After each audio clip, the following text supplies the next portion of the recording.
Think of a time when you experienced a conversation that left you with a new perspective, or perhaps an inquiry, or you might have felt that something has shifted in you after that conversation. Maybe it helped you gain a new level of clarity, or moved you to take action. That was a coaching conversation. Hello and welcome to the Coaching Conversation. This is your host, Salah Elleithy, and I'm here today with Damon Poole. Damon is a coach, author, and trainer, and he's been involved in the Agile community for some time, writing and teaching and coaching teams. Really excited to have him here with me today. Damon, welcome. Thanks. Great to be here. Yeah, it's been a while. We've been trying to get together and record this for a while, so I'm glad we were able to make it happen before the end of the year. Yeah, so what's your journey? How has been your journey in coaching? Well, I think coaching overlaps with everyday behaviors a lot. Mm-hmm. And I think, people have some natural inclination in various areas. Some people listen better than others. There are people that you might say, that person just never listens. That could be code for doesn't do what I want, but some people really, they don't listen. So, as an example, listening and then presence are you really paying attention to what's going on, or is your mind somewhere else? And those for me have been two things that I like to pride myself on. I was always fairly good at. And, for instance, one of my roles in the not too distant past was product owner. And if you want to be a good product owner, you kind of have to really understand what's going on with people. The only thing about that is, as I learned in coaching, is there's one word that you really don't want to use that I used it a lot as a product owner. And thinking back, I realized, maybe I could have been an even better product owner. And that's why. Why do you want that? Oh, you're saying you won't put it in the product? Well, all right. Yeah. Right. So people come out, fists flying when you use the why word. And that's something we want to stay away from in coaching. So I think there was always something there. And I took a strange route. Maybe we all take a strange route. I don't know. But born a programmer, started a software company, was CTO, and it was having to do with software version control, what we would just call GitHub today. Mm-hmm. Right? There's not really multiple tools out there anymore. Not really. So was very into, process and software development, methodology, and all that kind of stuff. And Agile came along and just sort of knocked me off my feet, right? All of a sudden, people weren't interested in our tools anymore. They wanted to fix their process. And it wasn't because of the tools. It was maybe now we try Agile instead of switching tools. And we're like, no, you've been successfully switching tools. Why? No, it's Agile. It's not going to be here. So I was forced to look at it, to keep the business afloat, and really got into that and realized I was really interested in the aspects of Agile that were sort of more human oriented. People working well together, trust, respect, self-organization, which is actually a very coach-friendly thing. People making their own choices, right? Mm-hmm. Self-directed. That's what we help in coaching. So I was sort of going more in that direction, and then got into Agile coaching, which at the time was Agile, Agile telling. Mm-hmm. Here's what you need to do. I wasn't asking what might work for you. What have you heard of? What are you struggling with? What are you trying to figure out? No, it was all, here's what might work for you. And, you chuckle a lot, obviously, that's not quite as effective as taking more of a coaching stance, at least, in the beginning. So read Lisa's book, and that really had a big effect on me. And then started doing Agile coach training and came across the ICP ACC, which further requires you to go down that path. And it just seems like I was starting to go down that path, read the Coactive book, and then finally took a professional coaching course. And that just really opened my eyes to what was possible. And while teaching the ICP ACC, you go to conferences and people say, oh, what do you do? And I'd say, oh, I teach the ICP ACC. And I'd say, oh, I've heard of that, right? It doesn't mean they'd take it or whatever. Sometimes they'd say, oh, tell me more, and maybe something would happen there. But then one day at Agile New England, Agile New England had Agile Games. Agile New England's Agile Games, I forget which year it was. It was like a couple of years ago. The conversations went a little bit differently. People said, oh, I've been taking coaching courses and, ICF certified coaching courses, and I've decided to skip the ICP ACC. And I was like, what? So it seemed like, a continuing trend now. People talk about taking the Coactive course or the course. Those seem to be very popular in our community. And I thought, hey, I could put something together. So that's sort of where I am today. And I didn't intend to get here, but here I am. Yeah, I think, I mean, based on the conversations that I've had with many folks in the past who are in that agile space and also in the, coaching, professional coaching space, very similar journeys in terms of how they got to coaching and to this point. And like you said, it was a realization, at least for me, when I took the professional coaching courses and through Coactive was, the telling versus asking. And was I really doing coaching or was it something else? And you're bringing a good point earlier, like this idea that coaching is not just for coaches. It, as a product owner or as any role, can use the skills and the tools that coaching provides. And I know that's a topic that we wanted to explore further today, is like this, coaching tools, techniques that might be useful, not just for coaches, but for any role who can benefit from these skills. So there's something about this telling versus asking. And I know that was my hook to explore coaching more, is this idea of like powerful questions and asking open-ended questions and asking better questions. How have you been able to help people shift from telling to asking? So when I took my professional coaching course, the people that were there were not agilists. Like, I think I met 2 agile coaches, one of whom I already knew. I was like, oh, I know you. And, it was just a broad variety of people all across the world who had never had the title of something coach. So they were like, oh, coaching, what is this? And so their minds were super open to the idea. They didn't already have this thing, which agile coaches in general, myself too, me too. I don't mean like, agile coaches, what's wrong with them? But there's something about that agile coaches, there's this existing association between the word agile coach and agile expert, right? People generally reach out to an agile coach because they're like, oh, I need the answer to this. What does agile say about this? What does it say in Scrum about a BA acting as the Scrum master? Well, it doesn't say anything.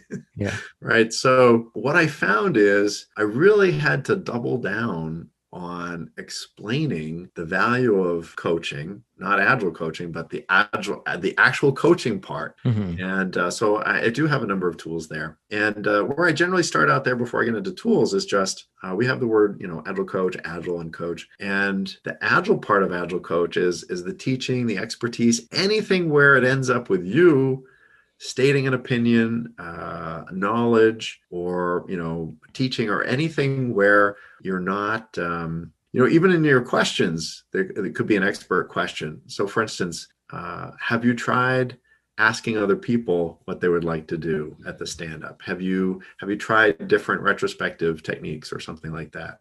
Mm-hmm. Or even saying actually, here's a question that sounds like a powerful open-ended question, but actually is not. What other retrospective techniques might you try? So I'm kind of saying maybe you should try other ones, if they didn't mention that they're having an issue with the technique, right? Really, you want to say more like something like, what is it you're thinking might work here? Or what options are you considering, just to see what's out there? And maybe they don't need new knowledge. Yeah. Right. So that idea of what actually is coaching, and when you tell people coaching is where you share nothing from yourself, they're like, what? Well, how do you provide any value? It is interesting because coaching is misunderstood. Everything has the title coach attached to it, right? And in different contexts. But we're talking more about like the skills, the coaching skills. And there is a body of knowledge around coaching, the ICF, the International Coach Federation, which has some sort of a formal definition for coaching. And it's about provoking thoughts and ideas and helping others maximize their potential, whether it's professional or personal. Right. And that comes with a lot of different competencies and skills. And like you said, one of them is, asking questions, open-ended questions. And that might sound easy. You just give us an example, like there's a question that has a solution or an idea built into it. Like what other perspectives might you try? You're already like pointing to something versus what you think might work here. So I know you're in that process right now through ICF to come up with designing a course around coaching competencies. So what are some of the competencies that you have that you can share? Yeah, it's actually, just before we were on the call, I was saying that there's a lot for that application, and I'm going through the application right now. One of the interesting things about accrediting through ICF is you have to actually offer the program for 6 months before you start the application process. So, hey, come take my course. It's not accredited. So that's been really an interesting journey, and thankfully quite a few people have come along with me on that journey. So I really appreciated them. But yeah, so there's a couple of tools that I use. And, the interesting thing about ICF is the goal of any ICF program is to get people to be able to do these behaviors and skills that we've been talking about. But how you get them there, it's up to the instructor. And so one of the tools that I sort of evolved, I like to call metacognition, right? I didn't make up the word, but within the context of the coaching program, we use the term metacognition. And what I found is, and I think this actually came from my experience with Agile coaches, struggling to let go of expertise, just really struggling. And they've had this skill for so long, and we're asking them to abandon. I keep saying, don't abandon it, right? You have that skill already. Now we're going to develop this other skill. But they struggle with letting go of this one to try this one. And so metacognition is actually an interesting technique that leverages that expertise. So the idea is metacognition, thinking about thinking. So somebody comes with a question like, I'd like to figure out how to make my retrospectives better. Not everybody's getting engaged, right? And so your expert mind immediately, there's like a little internal librarian that comes with book references. Oh, we have these ideas for you right away. And so you start asking questions like, have you tried, right? Which is, they know the answer if they've tried that already, right? It could be like 20 questions. So you take that, there's some initial thought that got you towards that, like, if people aren't engaged, I wonder what could get them more engaged. Here are the ideas that I have for them to be engaged, right? But there was that initial thought, and that initial thought actually can be turned into a question. I wonder why they're not engaged. And you look at it. So metacognition, thinking about thinking. You look at your little thought bubble and you go, oh, how can I turn? So you might turn it into something like, okay, so I wonder what you might be able to do to get them more engaged. Or, I wonder if you think about other experiences you may have had with people being disengaged, what you did there that could help here, right? So I use their words, disengaged or not participating, whatever the actual word was. And I used my expertise thinking I know a number of things, and I'm wondering what might get people more engaged, and turn it into a question for them. Maybe you're thinking, it seems like there's a real lack of focus here. So you could say, there seems like there's a real lack of focus here. And then the person's like, oh, geez, But instead you could say, I noticed you mentioned a couple of different things. What would you like to focus on? And then it's their choice. And you didn't lead them. You didn't say that they were unfocused. And they might say, no, this is good. These are the things I want to talk about. The idea is to get them to think for themselves rather than constantly relying on you to give the answer, to tell them the answer, right? And that creates this sort of like, okay, I'm dependent on now the coach or the person who's telling me the answer, the expert. And like you said, it doesn't mean that you get rid of your expertise or not share your expertise. It just means that you're conscious about like shifting between different contexts. So if it's right. I'm sure when you're teaching a class, you're providing some content around like, the powerful questions around like listening, different modes of listening. And if you're in a coaching session, for example, it's different. You're trying to help the individual get more clear on something that they want to move forward with. I personally see coaching as a conversation that helps someone either spark a new idea or thought or take action on something that they're stuck on. Yeah. And so using the skills of questions, open-ended questions, listening, acknowledging, or like you said, noticing, curious. I notice something. What's going on there? Like, let's explore that. So we talked a little bit about the questions. And again, you can shift the question a little bit from like, have you thought about X to, so what have worked in the past, or what have worked for you? What have you tried? And so that shift from giving an advice or telling to stepping back and getting the person to reflect on their own process. So how is that, like you said, that's difficult, that shift? It's very difficult. Yeah. What makes it difficult? I think it really is, I know Agile coaches and Scrum Masters best. And I think it's really the years of, and I use a chart for this, the expert response, the coaching response, right? So as an expert, you're asking questions actually not to help the other person understand anything, but to diagnose, right? Have you tried Mm.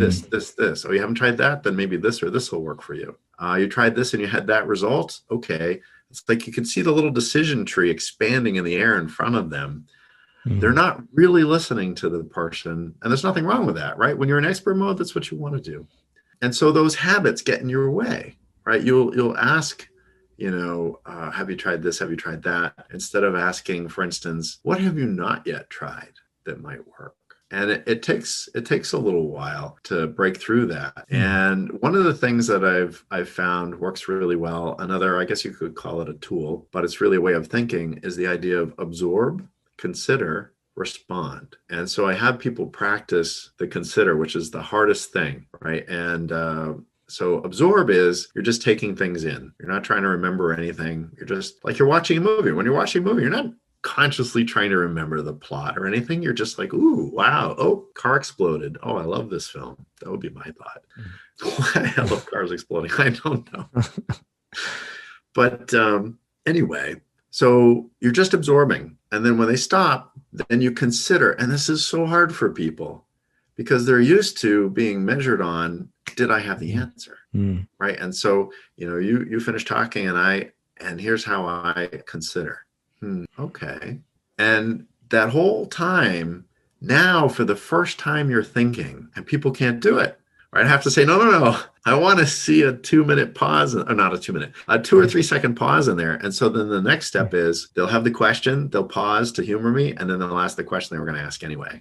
Right? It takes a little while to break through that, where they break that habit, think of what's a question I could ask, and then ask it. Right? So just that idea of absorb, consider, respond seems to work pretty well. I think you're pointing to another really powerful skill here, which is just allowing the space or the silence for the person to reflect and respond to the question. I remember when I learned powerful questions, I was very excited, and I was like, boom, boom, boom, boom, boom, question. Like, it's just, I wasn't allowing that space, that silence. And sometimes it's awkward silence for people who are not trained to leave a space, or like 2 seconds, 3 seconds, 5 seconds, sometimes even longer, 10 seconds, that's fine. But just to let the person respond. You don't have to rush into filling the space and provide the answer. You don't have to rescue them. There's nothing at stake here other than just they're processing the question and thinking about it, which is a good thing, because that's the whole idea of asking a good question, is to help people think and take a time to respond.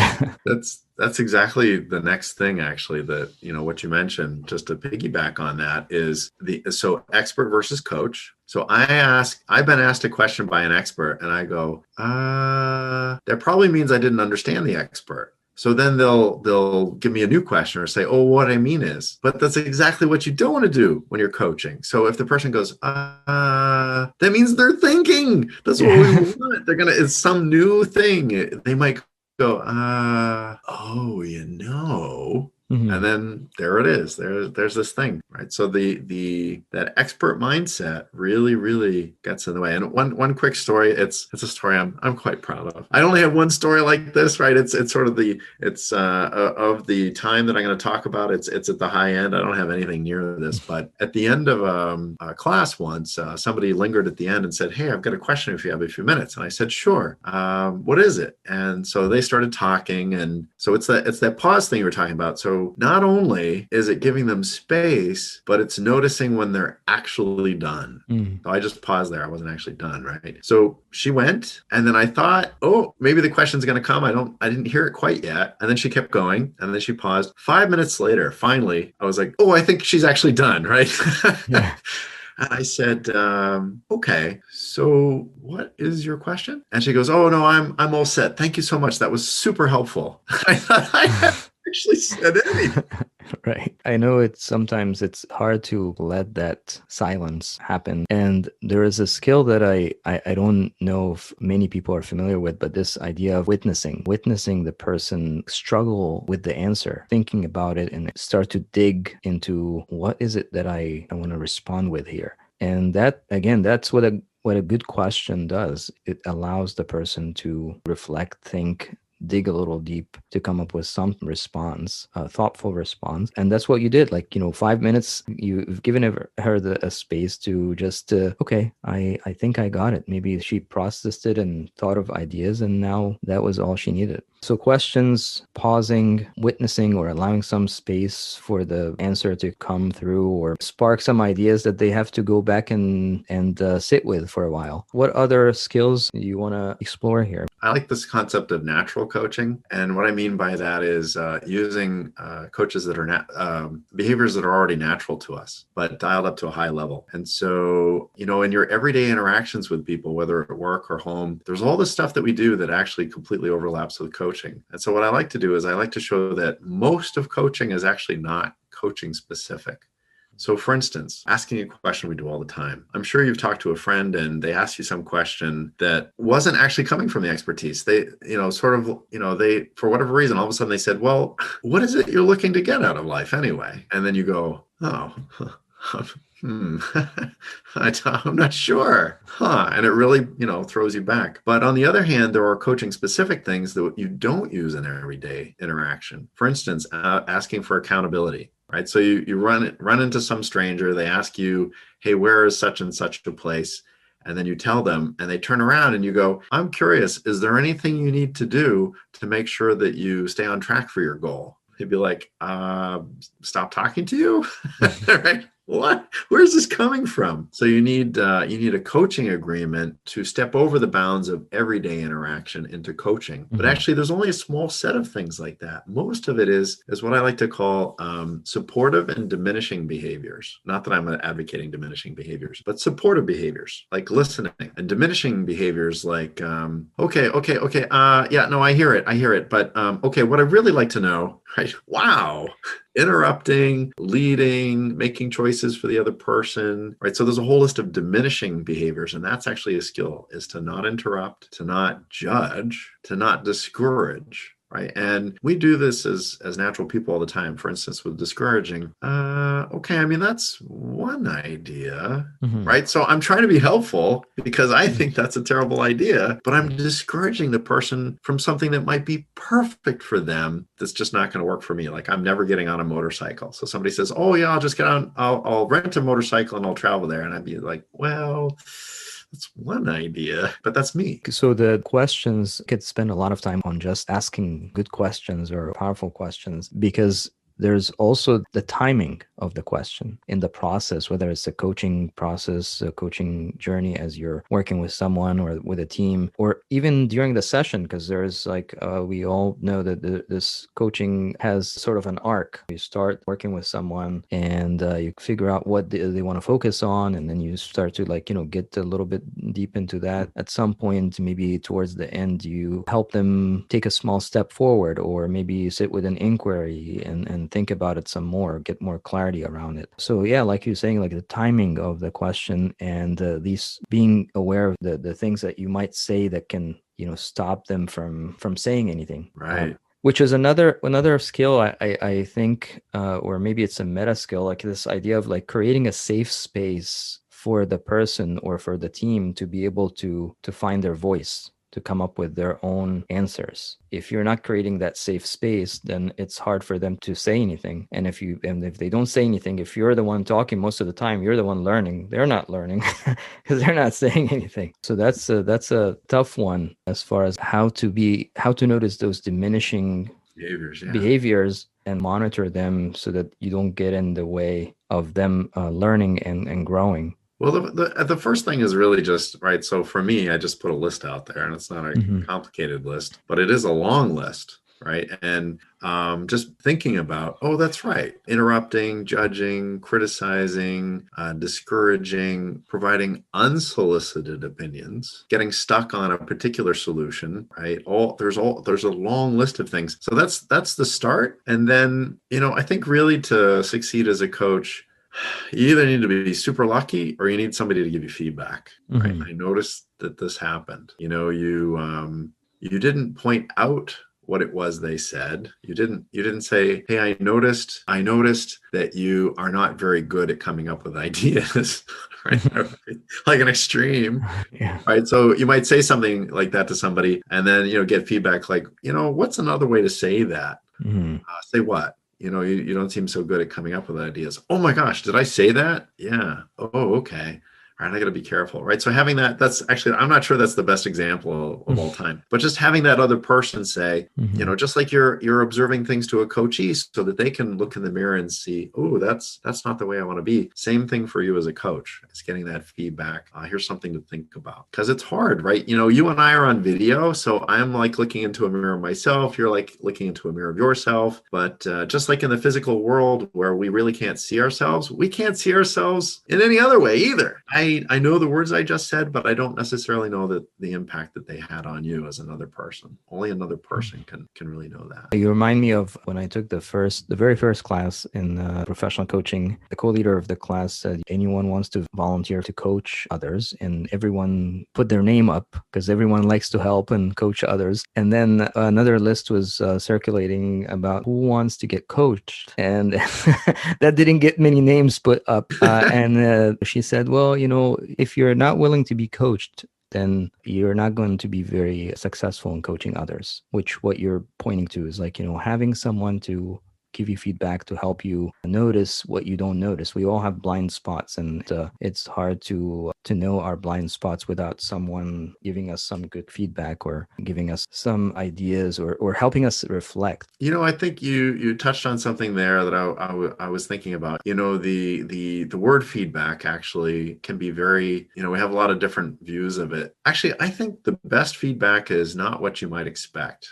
A lot of feedback turns out to be this game I like to call hot and cold. Right. You may have played that as a kid, or even in conversation, people often say, well, you're getting warmer. Right. So something's hidden, and you give clues by you're getting warm, you're getting close, or cold, you're getting further away. And unfortunately, a lot of feedback is exactly like that. Hey, that was a great retrospective. I wonder if it's because I brought donuts. Hey, I'm not quite sure how to say that, but that retrospective really lacks something. What? Lacks what? Yeah. Okay, so I got the sense you didn't like it, but was it because you were thinking of a different way to run the retrospective? Was it my shirt? Like what? Okay, so you can play this hot and cold, like, hey, that retrospective was better. Oh, that retrospective was not as good.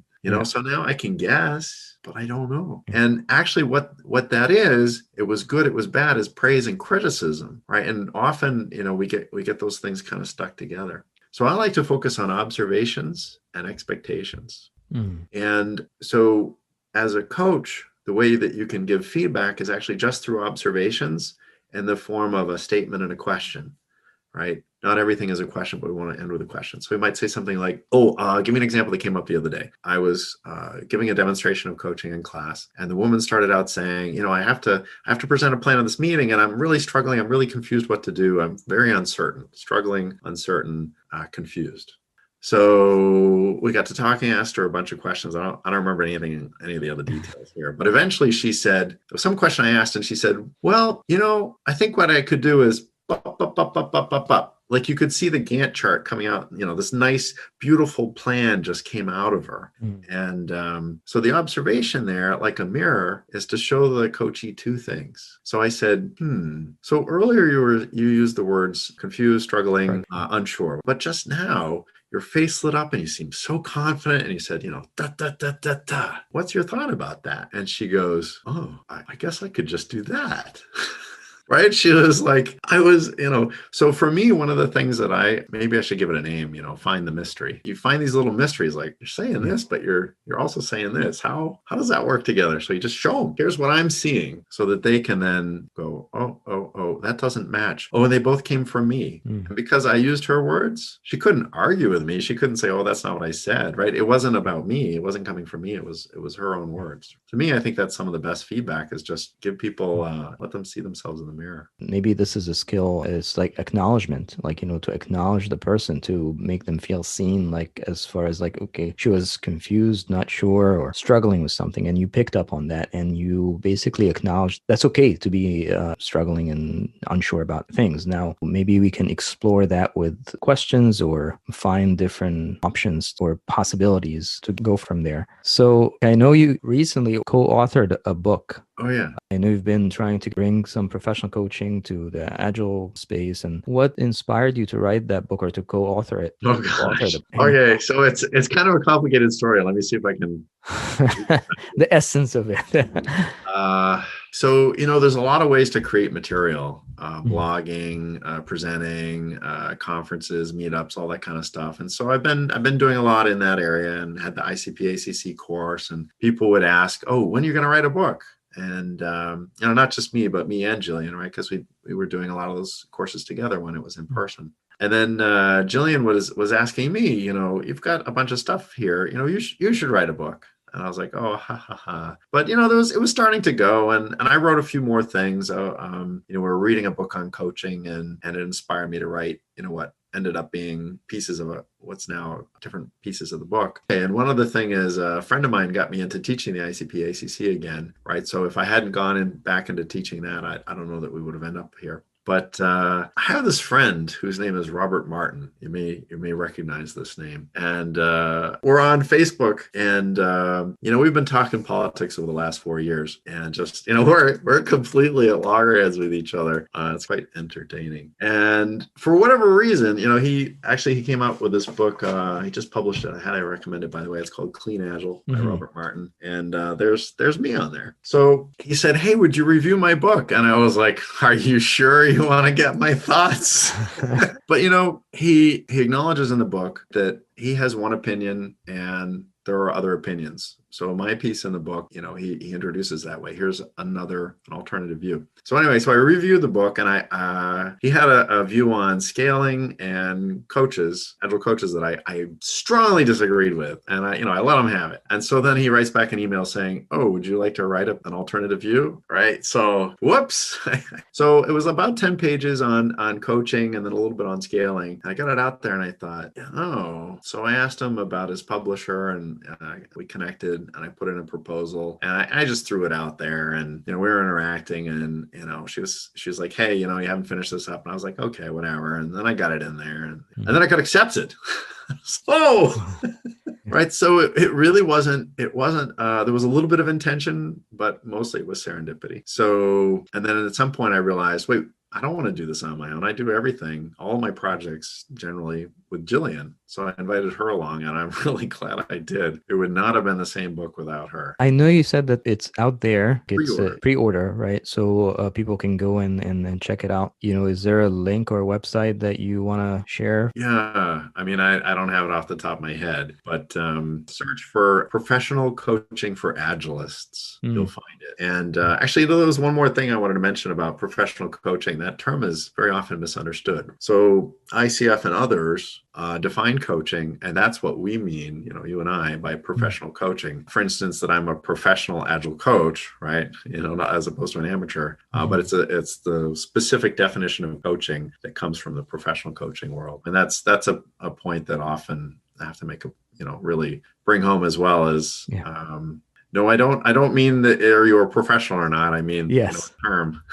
Yeah, professional coaching is just that you went through the professional competencies of coaching through some sort of ICF accredited program. So, any thoughts you want to leave us with before we wrap up? I mean, I think when people first come across professional coaching, it's quite a strange experience. I get there's like a list of questions that I know I'm going to get from somebody over the course of the course, and they all start out with, "But does anybody actually want that? Don't they want help? I mean, how am I going to provide value?" Or, "Yeah, but what if they ask directly for expertise? Like they're trying to wiggle out of this new thing. Like, yeah. I thought you were going to tell me like how to be more of a magician, where people come to me with a question and there's this cool sort of way that I can answer, their question without knowing all the knowledge that I need to know." Yeah. Right. So it's really a shock, because they come to an Agile Coach course and they're thinking, I think a lot of people are thinking that they're going to learn knowledge and expertise that an Agile coach coach needs, right? So for instance, if you go to a SAFe course, which is awesome, right? You're going to learn all about SAFe.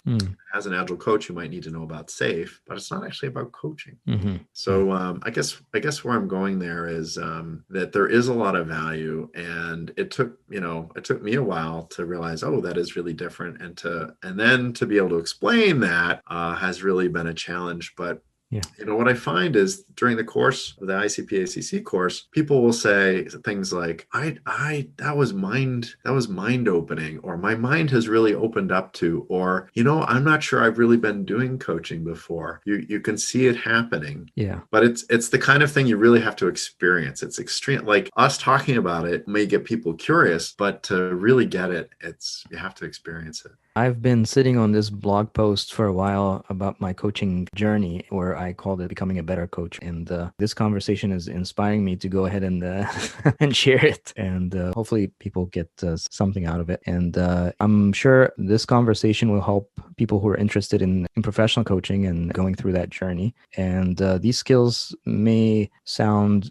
easy at first until you actually try them and practice them, and then we're constantly learning and growing. That reminds me, just quickly, before we were doing the official recording here, we were talking about hours of training, right? So the ICP-ACC is 21 hours. ICF's ACC level is 60 hours of training, plus mentor coaching, plus an exam, plus a recording. The PCC level is 500 hours of 125 hours of training, plus 500 hours of practice. And then it just goes up from there. It is not easy. That's the thing. I mean, if you are serious about your craft, you continue to hone it in and practice and be intentional about it, and take the first step, and that will lead to bigger steps. And so Damon, thank you very much for your time and insights here. I appreciate it. It was great to have you. My pleasure. I had quite a few thoughts. I'm going to write it down now. Thank you. Talk soon. All right. Till next time. Hey, thank you for listening. I hope this conversation gave you something to think about or take action on. Remember, take action and get clarity. Then repeat.